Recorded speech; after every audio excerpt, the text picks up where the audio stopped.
Okay, so now we're going to move into movement 2. There's still some other things that I feel like we can talk about maybe in person with movement 1, but I don't want to make these videos so long that you're not able to watch all of them, so you can at least get an idea of each of these movements.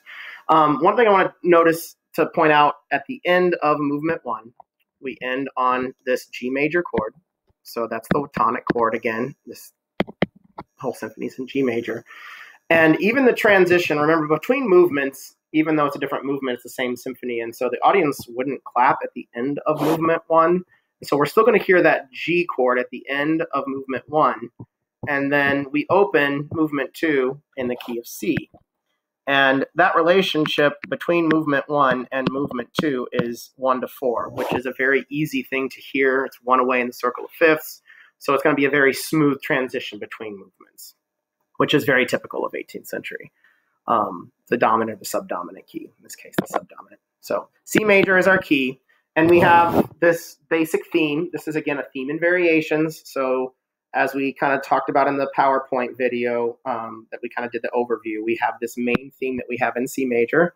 Do, do, mi, so, mi, fa, re, ti, so. Do, do, mi, so, mi, so, fi, so. So that temporarily goes into a 5 of 5 to a 5 chord with that F sharp tonicizing the G, the dominant key there. But a pretty basic melody. We just have arpeggiated triads here. So here's a 1 chord that's arpeggiated. Here's the so, ti, re, fa. That's just a 5-7 chord that's arpeggiated there with the F sharp in the bass, which is like a 5-4-2 going to a 5-7 and then back to 1 again. So pretty basic chord structure here. And that sets up the theme to be a very elegant, kind of thing. Then when it's repeated the second time, we kind of get the why, we call it the surprise symphony, the surprise chord here in terms of, I think I put dynamics in green. But this real aggressive fortissimo chord after all of this piano stuff. So that chord kind of pops out at you, which is one of the things that you could talk about with the use of surprise symphony and that specific measure on beat 3 with that surprise chord there. More importantly for us, is we're going to be analyzing the ways that Haydn goes into the different variations of this theme. So the first variation, as you hopefully already labeled in your score, starts at measure 37, 38, 39, 40, 41. We get variation 1. We have the same kind of idea, but now with, again, sorry, I put this in terms of the structure. I'll just put variation 1, VAR1. You're going to notice that with this variation, the surprise chord is kind of different in the way it's used. And also he utilizes this counter melody here.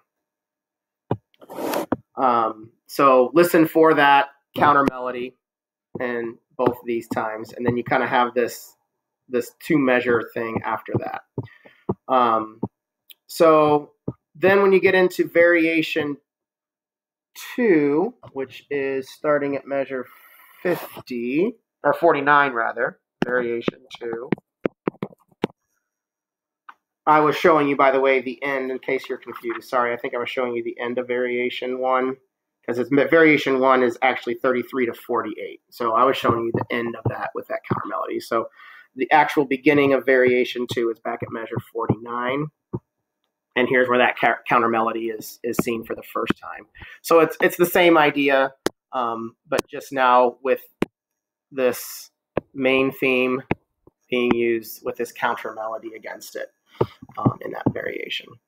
Okay, so then variation 2, we change the key signature, and now we're going into C minor, which is the parallel minor. That means it has the same tonic note, but changes key signature. C major has no flats. C minor has 3 flats. So we're going from bum, bum, bum, bum, bum, bum, bum, bum, bum, and now we're bum, bum, bum, bum, bum, bum, bum. So we're in that minor key now. So that would be the way that he varies the theme in in variation 2. And then you'll see that he does go to, within this variation, he moves into E flat. And the reason that is significant is because we're moving from C minor into E flat major, and E flat is the relative major of C minor. So overall, we're going from C major to E flat major through C minor, and that's called from C major to E flat major, a chromatic mediant relationship, which Haydn is definitely known for. He loves to do that relative major of the parallel minor, and he goes through the parallel minor first and then moving to the relative major there in the second variation. Okay, so then we do get back to the C major for the next variation, which variation 3 starts at measure 75. So it even says maggiore, which is major, C major, back to the original key. And now we have these 16th notes. And that kind of creates a different feel to that main melody that we had from before. So we get the oboe solo at measure 75, doubling the theme's quarter notes. So the oboe's up here. So it's the same theme. Instead of 8th notes now, we have 16th notes. And then we have, that's the main variation on that. It's a little bit lighter of a scoring than before. And then we get the ending of that at measure 106 on a perfect authentic cadence in the tonic.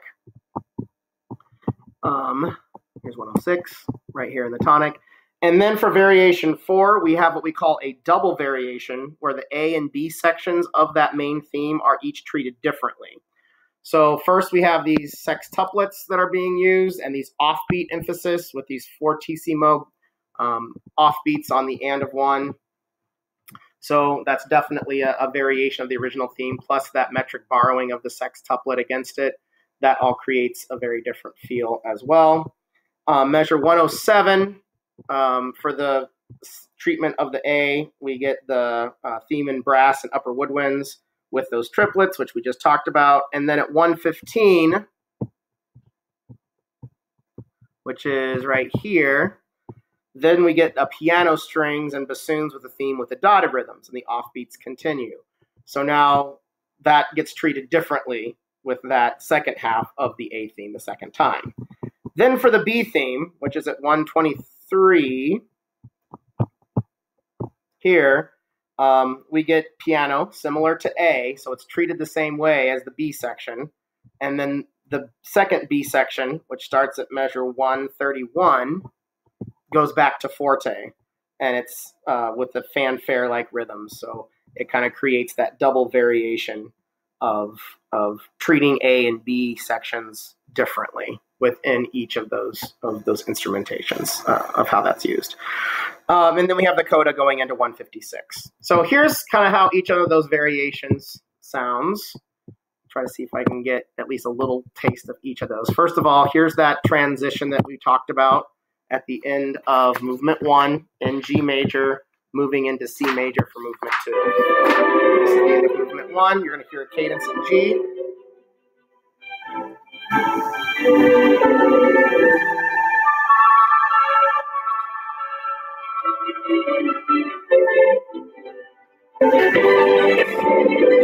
Here comes the big cadence.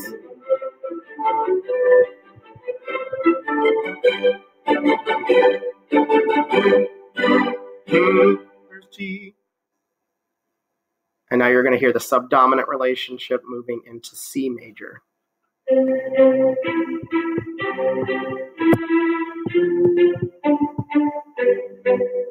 Okay, so then you're going to have that repeated. And here comes the surprise chord, the second phrase. Okay, so then that's the main theme. Here's the B section.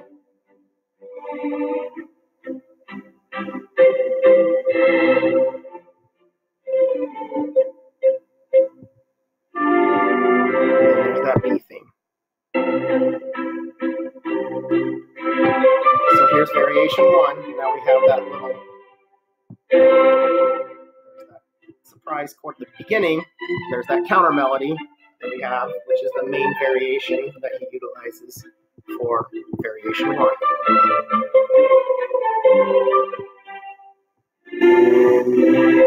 And then again, B section, he still utilizes a counter melody. So that's why it's not a double variation, meaning he's not varying the A section listening differently. He's using the same variation technique for both sections. Sorry. There's the minor variation. So now this is variation 2, kind of stormier. And then there's the chromatic median going into E flat. Back to C minor. So this is variation 2, making it minor. And there's that kind of abrupt shift to A flat. And now we go to E flat, which is the relative major of C minor. So then the B section he does in the relative, and then you're going to see he starts developing this theme and counterpoint between those voices. Okay, so then variation 3 does go back to C major, but now we have the 16th notes, so he's varying the rhythm structure.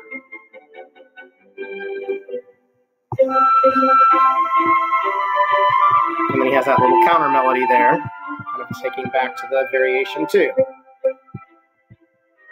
Which is funny, it goes down that house stuff. It's interesting. Okay, then the final variation is the double variation, which is that piano variation.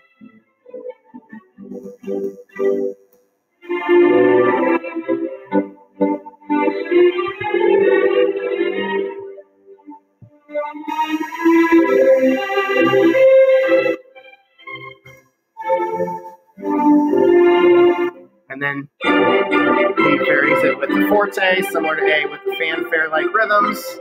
And then there we get the sextuplets that we talked about.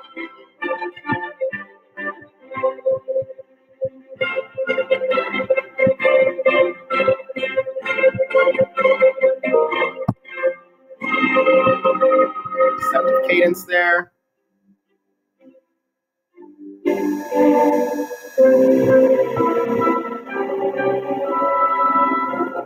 And he has like a 5/7 a 4 chord there, kind of doing some tonicization before he finally cadences back to C major.